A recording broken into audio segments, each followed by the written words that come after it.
not too many people out here, so this mic should be good enough for everybody to hear me. I want to start by thanking everybody that took the time to come out, especially the people that's been continuing to come out since May 30th. Seeing familiar faces keeps me coming out every day when I do these things, so I appreciate that. We're not gonna make this nothing elongated. It wasn't planned. This is just a response to what happened earlier this afternoon or so. We do have events on Friday at City Market that we do regularly at 5 o'clock, and we'll also be at the Back the Blue event that's taking place, counter-protesting. That's Saturday at 10 o'clock at the Justice Center. So those are things that were more already planned out, and I'm sure it'll be a bigger crowd, bigger turnout for those things. I'm going to say a few words, and then I'm going to turn it over to somebody else to speak and say a few words, and then I'll close it out by speaking at the end. This is something that we put out. This is something that we put out on Facebook on Monday. So a few people may have already read this or watched the live where I spoke on these things, but I just want to reiterate them again because it gives some credence to some of the things that I'm going to speak to later on.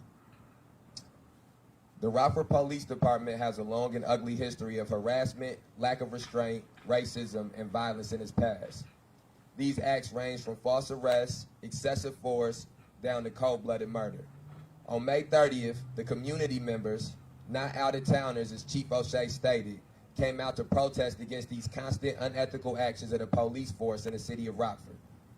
People who have been assaulted, racially profiled, wrongfully arrested, and people whose friends and relatives have been beaten, intimidated, and violated by the Gestapo-like police force of this northern Illinois city were further traumatized by the police officers wielding batons, shields, and tear gas all the way up to armored vehicles, which gave the appearance of an occupying army, not officers there to de-escalate a situation, because that is not what the city of Rockford and the Rockford Police Department wanted those officers to do.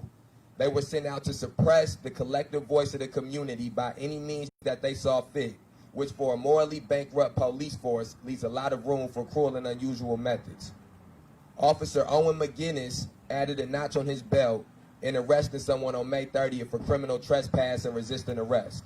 As stated previously, the Rockford Police Department knew exactly the character and history of the officers they had at District 1 that day, and de-escalation was not their specialty. Excessive force was. Officer Owen McGinnis was named in a lawsuit in 2016, alleging he and his partner used excessive force in an arrest. He was accused of dropping a knee into the victim's back before kicking and hitting them along with his partner. After being released from jail, the victim was treated for fractured ribs, cuts, and bruises at Swedish American Hospital. Another officer who made a criminal trespass arrest on May 30th and has a track record of excessive force on civilians is Joshua Sims. In 2015, when he worked for Rockford Metro, Sims was named in the lawsuit claiming he, along with his partner, harassed and brutalized the civilian by slamming them on a squad car, spraying them with OC spray, slamming them to the ground, and then handcuffing them in the process of unlawfully detaining them. This victim was charged with no crime, but did go to Swedish American Hospital for medical attention. Just as excessive force ran rampant on May 30th, so did trumped-up charges and false arrests, which exposes another dirty secret of the Rockford Police Department, its lack of integrity in its criminal apprehensions. Sergeant Eddie Torrance made an arrest for supposed mob action and resisting arrest on May 30th, which is concerning because he is named in the lawsuit claiming he signed off on a false arrest in 2019. A lack of restraint and questionable decision-making were at the crux of the issue on May 30th, and multiple officers used morally questionable tactics. The decision-making of one arrested officer in particular, Stephen Martellaro, has been brought in question in the past. Martellaro, who arrested someone for mob action and resisting arrest on May 30th, was involved in a fatal accident in which he and his partner gave chase to a drunk driver who then collided with a vehicle on Garrett Lane, resulting in the death of the driver who was collided into. The moral ambiguity of high-speed police pursuits is something that has been in question for years. In the Rockford Police Department's 2017 vehicle pursuit policy, it states that pursuit should only take place if the fleeing suspect poses more of a threat to the public if left to their own devices than they pose by being pursued. As dangerous as an intoxicated driver is, an intoxicated driver in a high-speed chase is at least 2 times as dangerous to the public, which was played out in this case. Excessive force, unlawful arrest, and questionable decision-making were all central themes of the events of May 30th, and in the track records of arresting officers on that day. It is time for the city officials of Rockford to clean up their house or prepare to surrender their keys. We had this post on the May 30th Alliance page. Multiple people have shared it on their Facebook page. It's links to each thing that I referred to on this paragraph, so that way nobody thinks this is something that we just made up without doing any kind of back search or back history. And now I'm gonna turn it over to somebody else to speak about experience they had on May 30th. Hello, I'm Terry Patterson, Terrypatterson. On May 30th, over 100 citizens of Rockford, Illinois had their human rights violated by the Rockford Police Department. In the 2 months that have followed, not a single sliver of justice has been delivered to those victims. Since the city is oblivious to what justice looks like, here is 7-point stance to begin remedying the evils done by the Rockford Police Department on May 30th outside Precinct 1. Number 1, we demand all charges in connection to the protest on May 30th be dropped immediately, without contingency on any agreement or deal being signed by the wrongfully accused parties. 2, we demand the City of Rockford procures an entity outside of the Rockford Police Department to investigate the actions taken by officers on May 30th due to the conflict of interest. 3, we demand the inherent biased findings of the Rockford Police Department investigation and the findings of the investigation done by an outside source be released in full without redactions to the public. Number 4, we demand to be informed of the badge number and name of each officer at Precinct 1 on May 30th, informed of each officer who made an arrest, and to be informed of each officer who discharged their taser. Number 5, we demand all elected officials in the city of Rockford condemn the actions taken by the Rockford Police Department on May 30th and also condemns the lack of results the investigation into the conduct of Rockford Police Department on May 30th has yielded. We demand the City of Rockford make accommodations and pay in full for the services of counselors, therapists, or psychiatrists, or anything else needed to help the mental health of those traumatized by the actions of their officers. The city should make accommodations for up to 12 months to pay these services for each individual. And finally, number 7, we demand that all officers that participated in the violation of the human rights of the protesters on May 30th be terminated immediately, and their crimes against humanity be punished to the fullest extent of the law.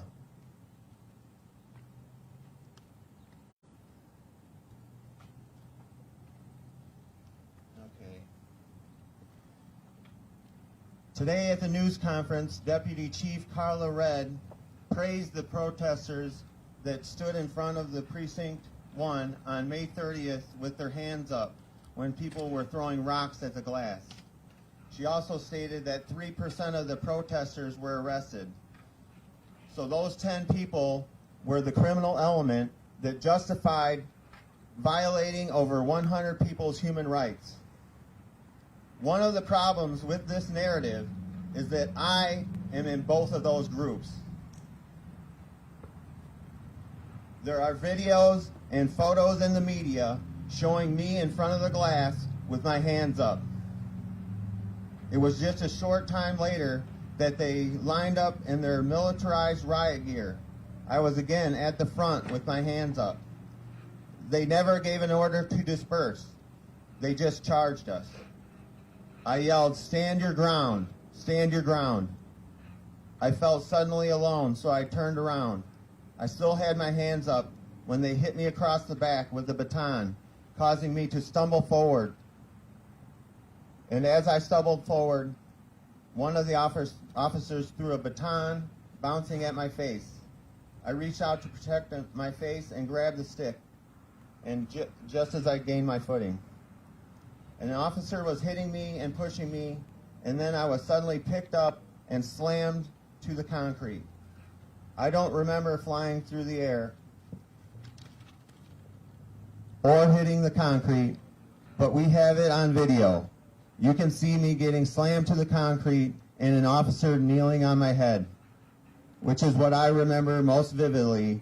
The feeling of someone kneeling on my head, grinding my face into the concrete, was so oppressive, you would think I was a violent criminal bent on destruction. But this was not the case. They charged me with criminal trespass for protesting on public property. As one officer kneeled on my head, I had two officers on my back and yet another officer hitting my legs with a baton. Then they handcuffed me so tight that both my wrists were bleeding and were swollen and bruised for days. Then they violently shoved their sticks under my arms and behind my back so that they could pick me up, putting almost all my weight on the handcuffs and my shoulders. They walked me to the back of the precinct where they kept me handcuffed to a bench for 4 hours while I bled. At the news conference today, Chief O'Shea stated that all this was 100% within policy and procedure. So the questions I have for him are, where is the justice for the people who had their human rights violated by the Rockford Police Department on May 30th, getting beat with shields and sticks, pepper sprayed, tear gas, stomped on while they were already handcuffed? When will the Rockford Police Department be held accountable for what they did on May 30th? When will the chief, Dan O'Shea, be held accountable for what he let happen on May 30th? When will the mayor of Rockford, Tom McNamara, be held accountable for what happened on May 30th? Thank you.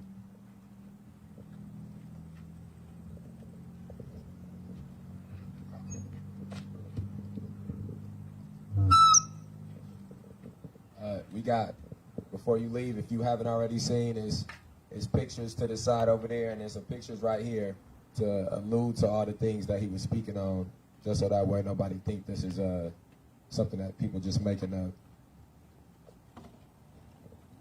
All right, this is a little bit longer than I usually speak for, or I've spoken for at some of these other gatherings. So a few times I might stop and get a drink. I want to preface this before I start speaking, and let people know that I think the most important thing and one of the biggest issues that, at least as a 28-year-old black man, that I've dealt with is that I feel like the raw emotions and the raw experience of being black in America, no matter what city it is or what time in history it is never really fully told. It's always some kind of diluted version, unless you're black and you experience yourself. So it's nothing diluted about this speech. I just want to make sure I preface with that. Brothers, sisters, allies, I bring you out today to charge the city of Rockford. I charge Rockford with being the greatest deceiver in this state. I charge Rockford with being the greatest racist in this state. There is no point in time in this city's history that it has given black people peace and harmony. At every turn, it's given black people strife. At every turn, it's given black people injustice. So I charge the city of Rockford. I charge Rockford with being the greatest segregator in this state. I charge Rockford with being the greatest miseducator in this state. I charge Rockford with being the greatest exploiter and corrupter of black people in this state. I charge Rockford with being the greatest oppressor in this state, the greatest violator of human rights in this state. The state's attorney, who feeds black men to the Illinois prison systems, cannot deny the charges. The mayor and the aldermen who continue to deprive the west side of town of resources cannot deny the charges. The Gestapo, Klan, and Uncle Toms of the Rockford Police Department cannot deny the charges. You cannot deny the charges. Me and the black people in this city are the proof of those charges. So people of the jury, I ask you to find the city of Rockford guilty as charged. Sage was a protester beat by a crooked Rockford police officer. Multiple protesters have been harassed and had police officers make unwanted physical contact with them during and away from the protest. Multiple people have had their addresses leaked online since the protesting. None of these things are peaceful or nonviolent. None of these things. Since we have not received peace and we have not received justice, these protests will not be peaceful. These Gestapo, Nazis with badges do not speak the language of peace. They assaulted the people who tried to be peaceful on May 30th. And to the people sending threats to me or to my allies, you will not harm me peacefully. The police will not beat me peacefully. The mayor, state's attorney, and aldermen will not be allowed to let these injustices go unpunished peacefully. There will be no peace at the courthouse. There will be no peace at the Justice Center. There will be no peace at District 1. There will be no peace at District 2. There will be no peace at District 3. There will be no peace at the mayor's house. There will be no peace at Chief O'Shea's house. There will be no peace at the state's attorney's house. No peace at Alderman Durkee's house. No peace at Alderman Gasparini's house. No peace at Alderman Thunberg's house. No peace at Alderman Frost's house. No peace at Alderman Harvey's house. No peace at Alderman Irvin's house. No peace at Alderman Thomas Kelly's house. No peace at Alderman Hoffman's house. No peace at Alderman Rose's house. No peace at Alderman Beach's house. No peace at Alderman Quinoni's, I think that's how you say it. No peace at Alderman Quinoni's house. No peace at Alderman Hanley's house. No peace at Alderman McNeely's house. And no peace at Alderman Chiarelli's house. There will be no peace at Food Truck Tuesdays. We have given them peace at Food Truck Tuesdays, going there and speaking politely, having the TV running, and no sirens. There'll be sirens every other Tuesday from now on. There will be no peace at City Market on Fridays. You will not be able to get your drinks and sit and chill and talk to each other and listen to whatever music the band playing. You will be listening to Tupac and Kendrick Lamar and Ice Cube and NWA and sirens, and that is all. No peace on your streets during rush hours on Saturdays and Sundays. No peace at Forest Plaza, which you closed before, but you will leave open next time we go. No peace at the Cherryvale Mall, which you've closed before, but you will leave open the next time we go. There's no justice in this racist, corrupt city, so there will be no peace in this racist, corrupt city. To my black brothers and sisters specifically, I want to say this. Put away your gang affiliations. Put away being GDs, BDs, Vice Lords, Waco, Stones, and any other gang. Put away being from the east side, from the west side, the south side, and the north side. Put away those differences. Put away those grudges with your black brother. Put away those feuds with your black neighbor. We have a common enemy. We have a common singular adversary. The white power structure in this city is our true arch rival. The white power structure that uses these so-called African-American leaders like blackface puppets to mislead and pacify the community are our enemies. The white power structure of Rockford that has one of the biggest educational segregation lawsuits in American history against it, that is our enemy. The white power structure of Rockford that has protected, promoted, and rewarded police officers who have shot black men in the back is our enemy. The white power structure of Rockford that constantly deprives the west side of town of resources is our enemy. The white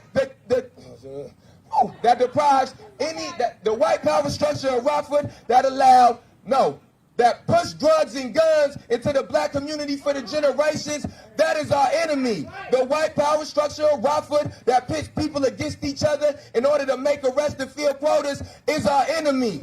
That white power structure is our enemy, not one another. Let no more of our blood flow in these Rockford streets by our own hands. Let there be no more division between us over material things. No, let us have a united front and wage a righteous and justifiable war against our common oppressor. Let us, as a united front, tear down this corrupt white power structure economically and politically. Now that same power structure will listen to these words and accuse me of inciting you to violence. No, I am not inciting you to violence. the constant brutalization, discrimination, exploitation, and harassment that the Rockford Police Department and the city of Rockford has subjected generations of black people to is what incites violence. They will say that I'm inciting you to violence because the Rockford Police Department inflicted violence on the people on May 30th, and Newton's third law, if I'm correct, is for every action there's an equal and opposite reaction, and they fear karma being delivered. But no, I'm not advocating violence. I'm advocating fighting. I'm advocating fighting oppression. I'm advocating fighting racial and social injustice. I'm advocating fighting political corruption. That's right.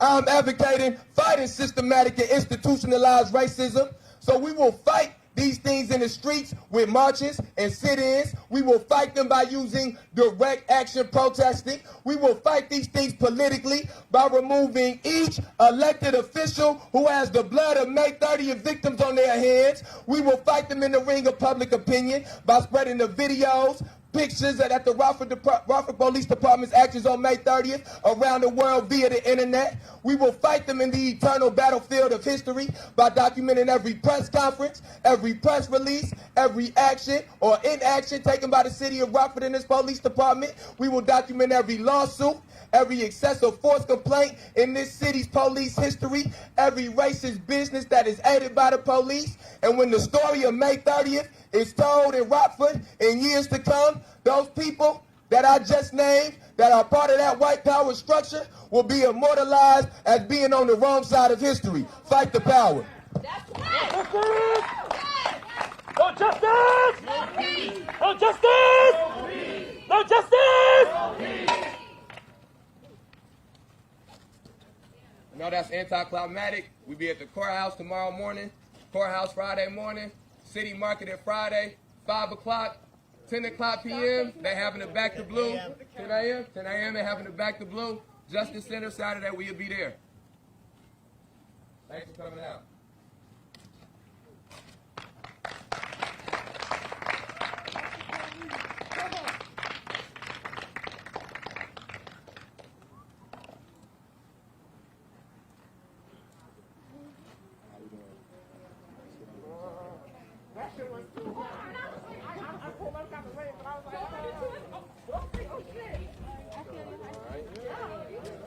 Good. I feel better now that we had our rebuttal. Yeah. Hell yeah. Hell yeah. I know. I have. Audrey? Yeah. No, yeah.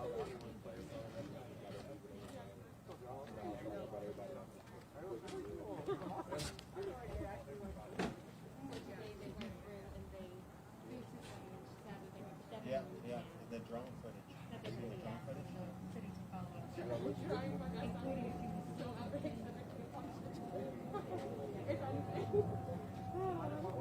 I only watched it the whole time, but then I went back. All right, man, take it easy. I'm all at you. I don't we watched the movie Friday night.